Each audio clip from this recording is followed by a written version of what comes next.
নমস্কার সকলকে মানে সংগ্রামী অভিনন্দন। প্রতিদিনের মতো আজকেও কেউ না কেউ কলকাতায় এসছে, আজকে আমি এসছি। আমরা আগের দিনে যে এসেছিলাম সেখানে পুলিশ অফিসার ছিল না,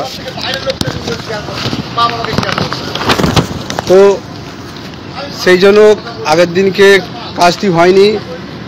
কিছু কাজ সম্পূর্ণ হওয়া না হওয়ার কারণে আজকে আবার এসেছি।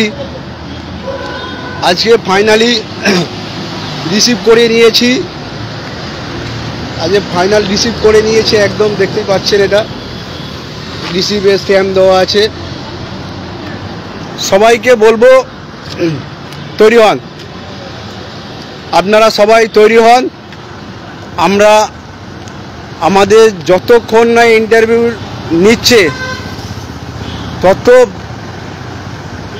দিন পর্যন্ত আমরা আমরণ অন্বেষণে যাচ্ছি। এবার আর কোনো আপোষ নয়, কোনো আপোষে আমরা যাব না। একটাই কথা, আমাদের ইন্টারভিউ চাই, ইন্টারভিউ নোটিফিকেশান দেবে, তারপর আমরা ধর্ণা মঞ্চ ত্যাগ করব। না হলে পরিষ্কার কথা, এই 23 স্টেট হয়ে যাচ্ছে।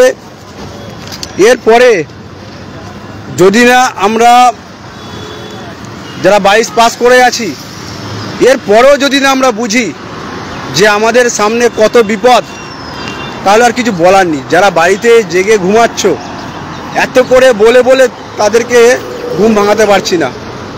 এটা 22 স্টেট পাস হিসাবে লজ্জা লাগে আমার, যে যারা আন্দোলনে আসছে তারাই আসছে, যারা বিভিন্ন জায়গায় কাজ করছে তারাই করছে, বাকিরা সব যার মতো ঘুমাচ্ছে, বিভিন্ন কর্মে ব্যস্ত। আমাদের কি কাজ নেই?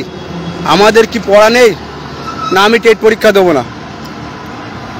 সবার কাজ আছে, সবার সব কিছু আছে। সব কিছু করে আমাদের বেকারত্ব সবচেয়ে বড়, বেকারত্ব যন্ত্রণা সবচেয়ে বড়, চাকরির সব শিক্ষক হওয়ার স্বপ্নটা সবচেয়ে বড়।